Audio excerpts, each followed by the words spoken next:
Welcome back to the channel. In this hike, we went to Bonne Terre Mine in Bonne Terre, Missouri. We've all grown up around this area. Some of us have moved here. Some of us were born here. But we're all from this area now. And two of us had never actually been on the Bonne Terre Mine tour. And we thought, since the weather was still not great, we'd go down and check it out. We got lucky and there was nobody that was there. And we were there 10 o'clock in the morning on a Sunday. There were no tourists. It was just us. Even though we did ask the tour guide if we could just take off on our own, we were unfortunately denied that, which probably the best thing, because if we were left to our own devices in a place like this, yeah, we'd be on that board. But we took a lot of really great video while we were down here. This was a really cool little spot. Walking around underground where they had pulled so much lead from the ground that it influenced many of the surrounding areas where this is at. He was telling us the history of it and things of that nature, but if I'm being honest, I wasn't really paying a lot of attention to what he was saying, because I was just really enjoying the tour itself. Seeing all these different humongous columns, looking down these mine shafts, doing my best not to throw coins down them, and then just really exploring. It wasn't a full Goonies moment, but it was close. And we really did have a good time with this tour. We came around to this area and we got ready to go over this little gangway bridge spot here. And we weren't really sure what we were going over until they showed us over here. We got lucky and I actually made sure that they turned the lights on for us so we could see this and I could get a picture of it. But that kind of impressed upon you the size of the lake that is underground here, that you were actually going to go over the top of here in a minute. But that was a really impressive shot, and I really love the way they've got all the different colors underground here, highlighting the different columns. It really adds an ambiance type. It's not full nightclub, but it really does accent all the humongous columns that are holding this ceiling up above you, and just the simple size of this mine that they were doing. I really got impressed with this little pink bed of cobalt here. Here it is, the billion-gallon lake. We did go in the water. See? Aren't we pretty?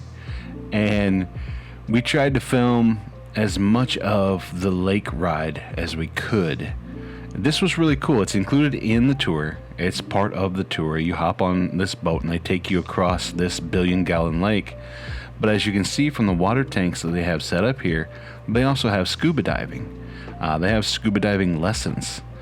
So you can come off of that dock into these waters.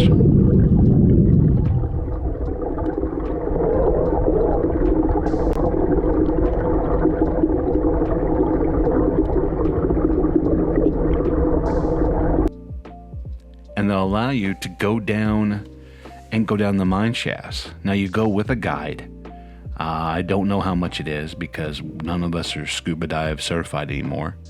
But to dive down through these, going down cables and things like that, I think that would be really neat.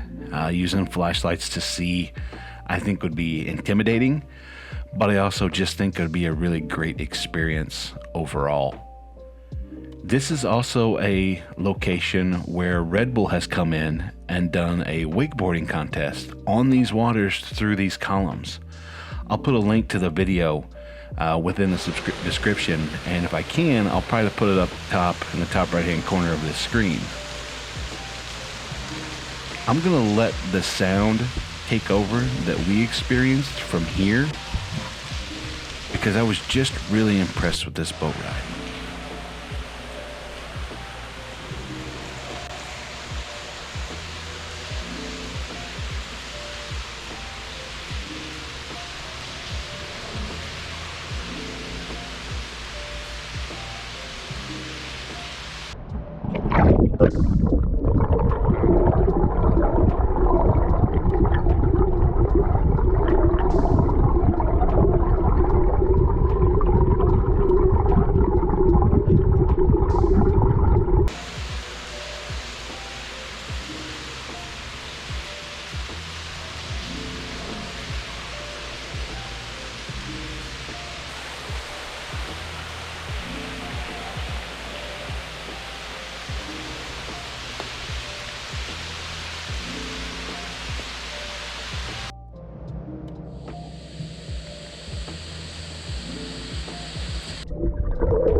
As I was talking about earlier, this is where their scuba divers launch down into the mine to start their tour. It took everything I had not to take off my shoes and try to at least wade down into that water, but as you can guess, that water is not exactly warm. Here is our required over-the-shoulder shot, as always. But this was the thing I honestly think threw me the most for this entire tour, was walking up and getting ready to exit and seeing a greenhouse. Now, I was told that this was an experiment to see how these plants grew underground, which in a scientific way, that's really cool.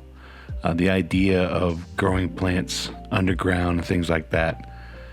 I asked the guy if they had any recreational things growing down here, and I don't really think he understood my question, but it has potential.